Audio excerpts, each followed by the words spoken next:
Class, please settle down. Please sit down. Because today we have our very interesting learnings and activities. Okay, very good. Sit down now. Jared, please lead the prayer. Oh, amen. Okay, thank you, Jared. Balik ka na sa iyong upuan. Good morning, class! Wow, masyadong mahina. Wala atang energy ngayon ah. Isa pa nga. Good morning, class! Yun, very good. Okay, thank you. So, grade 1. Who is absent today?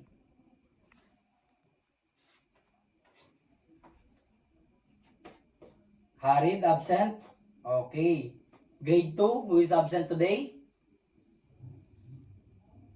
Okay, very good. Wala. Okay, so very good on grade 2. Walang absent.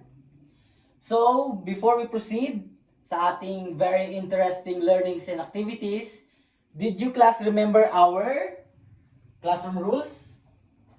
We put here. Okay, so again, this is our classroom rules. Again and again, we will read our classroom rules para matandaan ninyo. Classroom rules. We have first, listen. Listen carefully when the teacher is speaking. So pag ako ay nagsasalita sa unahan, makinig kayo, pay attention because I will give you the learnings that you need to know. Okay? Pangalawa, encourage. Encourage others by being kind and respectful. So in my class, sa aking classroom, mga kids, mga learners, dapat you respect each other and be kind.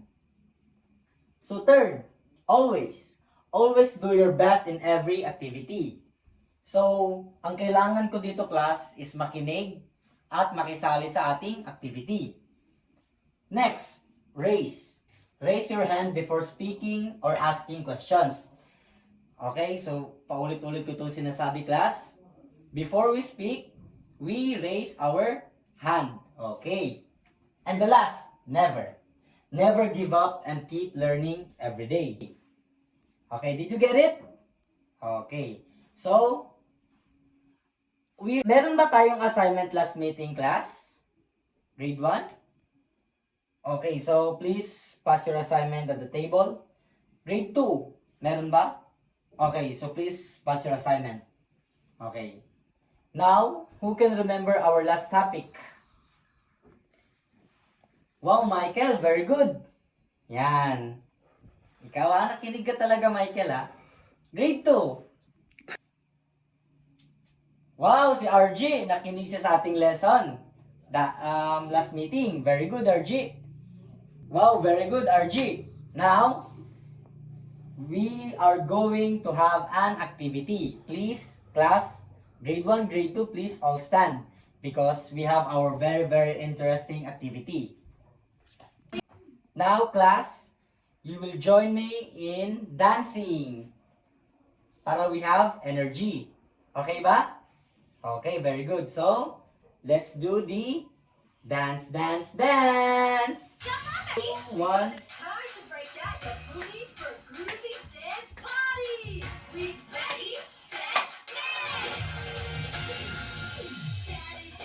Wow! Palakpakan! Very good class. Nag-enjoy ba kayo? Okay, very good. Now, we will have our learning objectives. Okay, grade 1. Our objectives today is first, A, we will identify simple physical activities. For example, running, jumping, and stretching. B, appreciate the importance of being active and healthy. And C, perform basic physical exercises.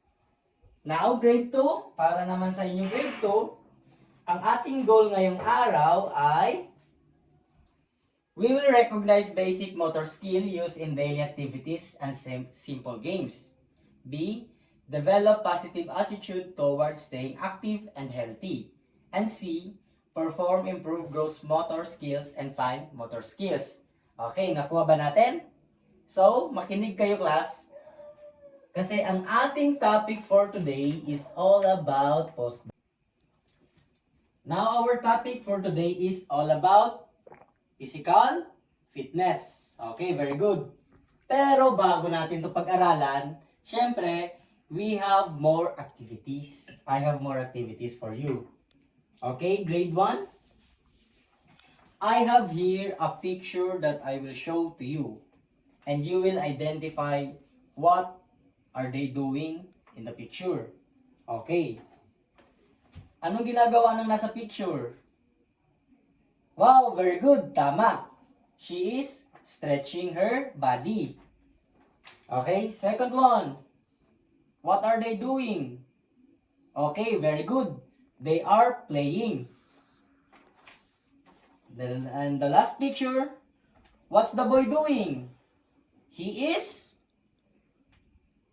yes, very good. He is jumping. So now, I will give this to you and you will write any sports or any activities that you want to do. Okay, grade 2. I have here a card that I will show to you. So you will also identify kung ano ba ang ginagawa ng nasa card. Okay. So first card is,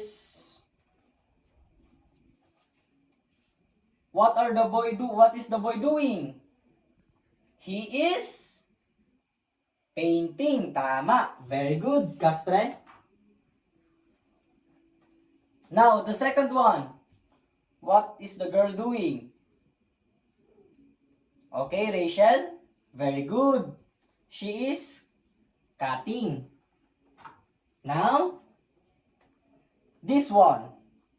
What is the boy doing? Okay, Palua. Very good. He is riding a bicycle. So class, ang topic natin for today is about physical fitness. What is your idea about physical fitness? Anyone? Okay, wala. So, physical fitness means to become physically fit or to become healthy. Think about why are you playing? Bakit tayo lumalaro? Bakit tayong mga bata ay mahilig lumaro? Bakit ang dami nating katigasan ng ulo? Bakit tayo ay sinisermonan ni mama, ni papa, kasi tayo ay lumalaro hanggang hapon? So, ang paglalaro ay isa ito sa benefits ng pagiging physically fit. When we are playing basketball, kapag tayo ay napapagod, lumalabas ang ating pawis, that is good to our body, to our health. Okay, sino bang marunong mag-basketball dito? Okay, so lahat ng boys marunong ba? Ay, sige. Ano pa ba ang ibang example ng isang physically fit na tao? Okay. Another example of being physically fit. Ang isa pang example ng isang physically fit na tao, siya ay matagal mapagod. Like what did we do kanina? We do jumping, we do stretching, and we roll on, di ba? So, that is an example of being physical fit. So, yung tinatawag na dalawang uri ng physical fitness. Yun ay ang gross motor skill at ang fine motor skills. So, ano nga ba ang gross motor skills? Ang gross motor skills ay ito yung ating action or ating ginagawa, including big movements. Like, sa pagbabasketball, sa pagdidribble, kailangan ba natin ng mga big movements? Di ba kailangan? Okay, very good. Kasi, ang tawag doon ay gross motor skill.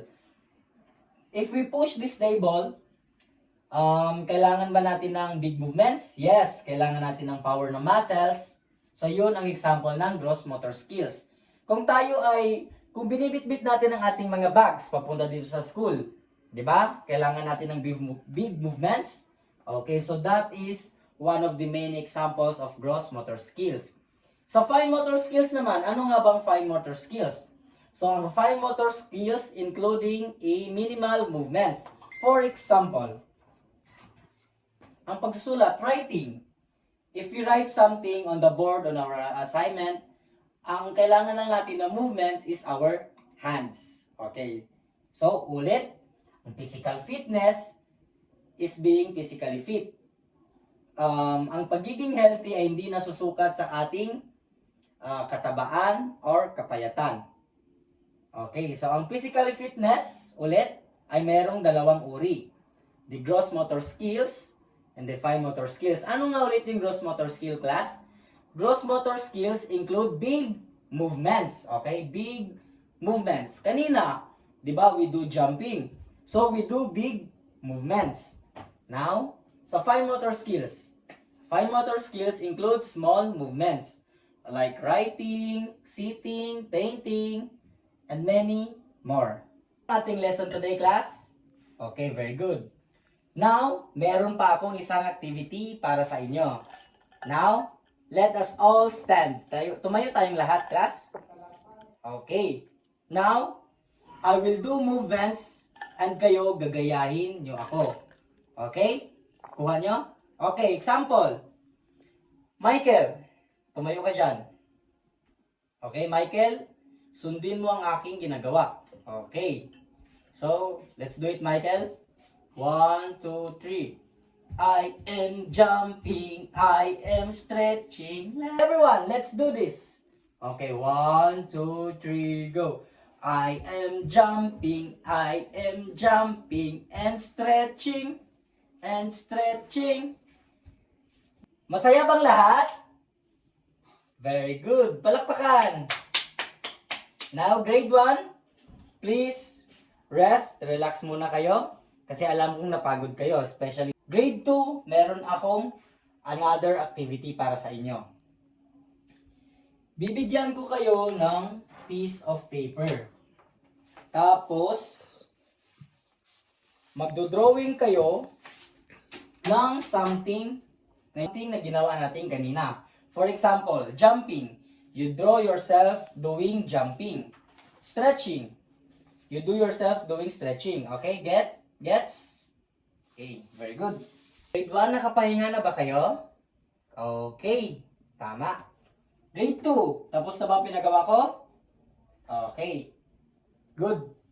Ngayon, dadako naman tayo sa ating evaluation. Are you ready? Okay, number 1. What do you call the exercise when you jump while spreading your arms and legs? So, I will collect your papers. Okay, marami ang tamang sagot. Nag-enjoy ba ang lahat sa ating lesson for today? Okay, very good. Now, we give ourselves a clap. Okay? Before we end our discussion, class, I have here an assignment. Now, for grade 1, this is your assignment. I will give this to you one by one. It is called Trace Me. For the grade 2, on a piece of paper, draw yourself doing your favorite exercise. So, the assignment will be passed on next meeting. So, that's all for today, class. Ulit, before we end our discussion, when I say physically, you will say fitness. Okay. Physically, very good. So, that's all for today. Thank you.